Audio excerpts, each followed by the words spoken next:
Okay, sa wakas, ang araw po pagkaganda-ganda. This is the first time we have this since more than a week ago. No? Natatandaan ko yung huling umaraw ng ganito kaganda. More than a week ago pa. No? Then after that, puro humid and rainy showers talaga pag umaga pa lang, di ba? Okay. Now, I would like to talk. Parang usapan lang po, para tayo nagkwekwentuhan lang po. Ganyan po ang estilo ng vlog na ito. This is not a traditional way na nakikita nyo sa iba, no? Ever since, ganun talagang intended ko rito. Tapos, syempre, kasama yung eschatology, pag-usapan ko ano yung mga issues and all that. Lately, dumarami po yung mga nai-involve sa flood control. At parang ang Panginoon mismo, ako naniniwala, ang nagsisiwalat na po ng lahat ng ito.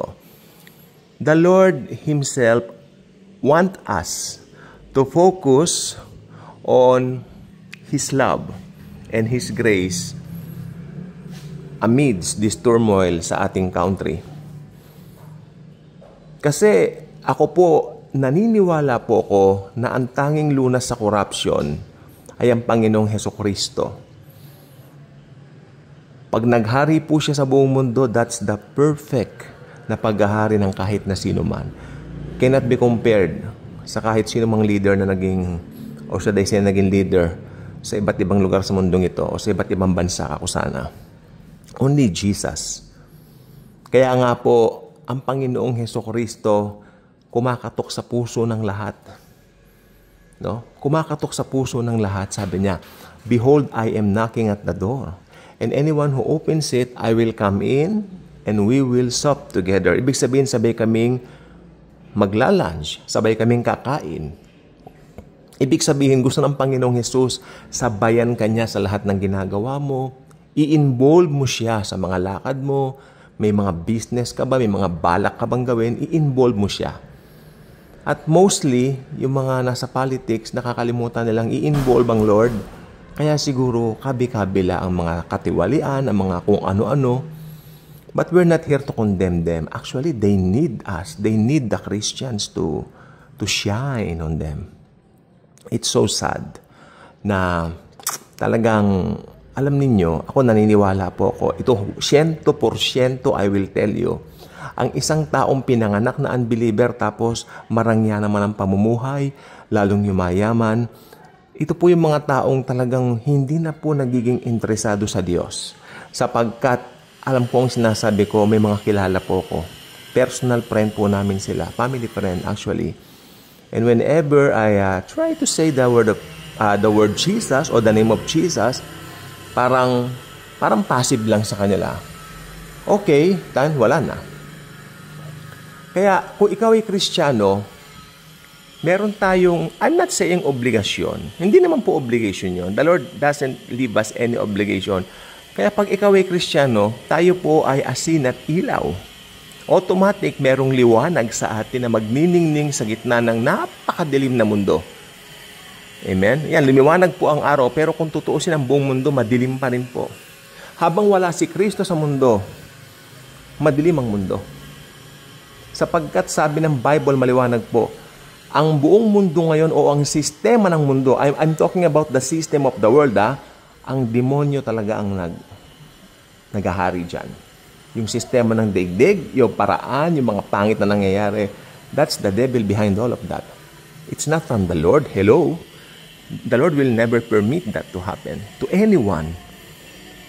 Ang puso ng Panginoon ay para ang kanyang mga anak ay bigyan niya ng buhay na ganap at kasiyasiya. Amen?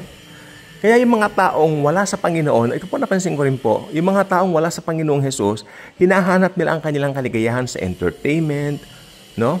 Sa pera, sa pwedeng ma-achieve sa mundo. Itong sasabihin ko po sa inyo, makinig pong mabuti. Kahit ikaw ang pinakamayaman sa buong mundo, kahit ikaw pa ang trilyonaryo sa buong mundo, kung si Jesus ay wala sa buhay mo, walang kwenta ang buhay mo. Uulitin ko, if Jesus is not in your life, ang buhay mo ay nonsense. I can say that. I can prove that. It's in the scriptures.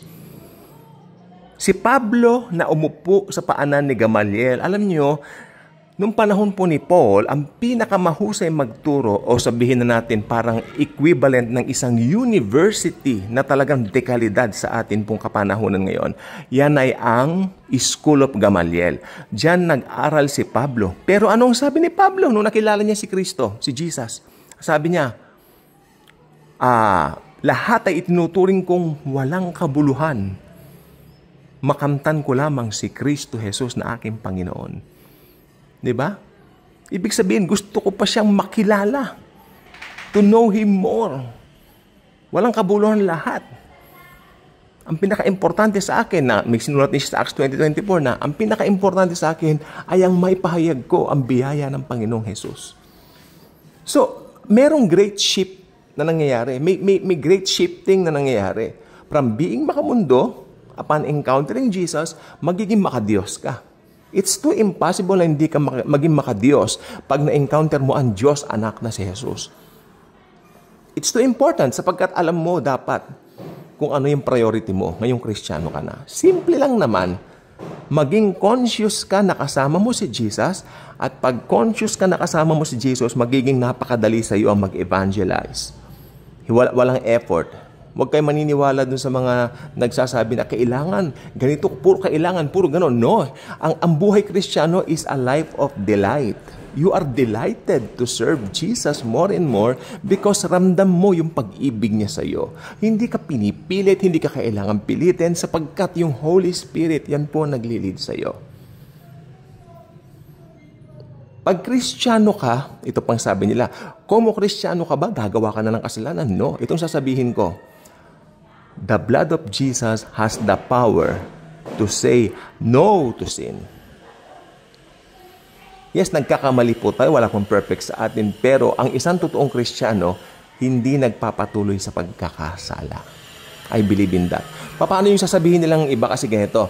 Ayan, nagsisimba tapos nagpapatuloy sa pagkakasala. Nagsisimba, okay, nagsisimba siya, nagpapatuloy sa pagkakasala. Baka naman hindi talaga born again yun. Akala mo lang born again, pero hindi.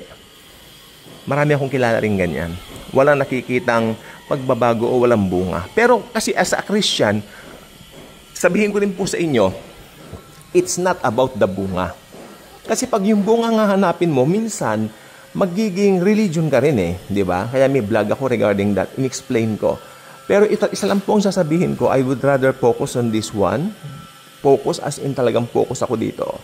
Pag na kay Christ ka, wala ka ng gana sa kasalanan.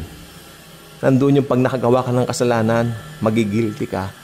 Pag nakagawa ka ng kasalanan kung kanino, magsosorry ka. Pag alam mong mali yung ginawa mo, aaminin mo. Hindi mo itatago. Hindi ka magkakaila. Because yung love of Jesus na naramdaman mo, yun din ang gusto mong iparating sa ibang mga tao. It's too easy to acknowledge your mistakes now that you are in Christ rather than before nung nakay Adam ka pa. Kasi dalawa po yan, may Adamic nature at may Christ nature na po tayo. Now we are Christians, we have the nature of Christ Himself. Christ-like mind, di ba? Christ-like everything in store sa atin. Naka-built in na po sa atin yan. Kaya magiging madali, masaya ka sa gawain, hindi ka parang napupwersa, hindi ka parang yung tipong pagod na pagod ka, no, masaya. Sabi ko nga po sa inyo, nag-Bible study kami, inabot kami ng almost 11:30 ng gabi, noong mga panahon ng 2009, 2010, ng ganyan. Hindi namin naramdaman ng antok. Ako hindi ako kumakain talaga sa gabi, pero yung mga kasama ko hindi rin kumain sa gabing yon. Aba, nakalimutan namin kumain ah. Sabi, nagbiro pa nga yung isa, okay din yan para medyo ma-reduce tayo, yung ganoon. Pero ang totoo po noon, hindi na po sila nakakain kasi masayang-masaya kami pinag-uusapan yung grace ni Jesus. Yun po yung mga time na talagang ang usapan namin panay grace of God sa buhay ng bawat isa. Yung mga testimony, punong-puno itong bahay dati ng mga tao, no? Talagang gabi na narinig kami, talagang nag-aawitan pa rin. Kasi alam naman namin, yung pinaglalaanan namin ng pagsamba, ng pag-awit na yon ay si Jesus na nasa midst namin. Nandiyan siya, kasama namin siya. Kasama nating lahat kung gano'n ang ano nyo. So, ang buhay Kristiyano po ang pinakamasarap na buhay. Kaya itong nangyayari ngayon sa bansa natin, ibalik po natin. Ito po ay talagang pangyayari na talagang alam ko. Sistema ng diablo ang nandiyan. So, kailangan po natin ipag-pray. Actually, hindi na po ipag-pray. I-claim na po natin. I claim in the name of Jesus, ang bayang Pilipinas ay magiging mapayapa. God bless po.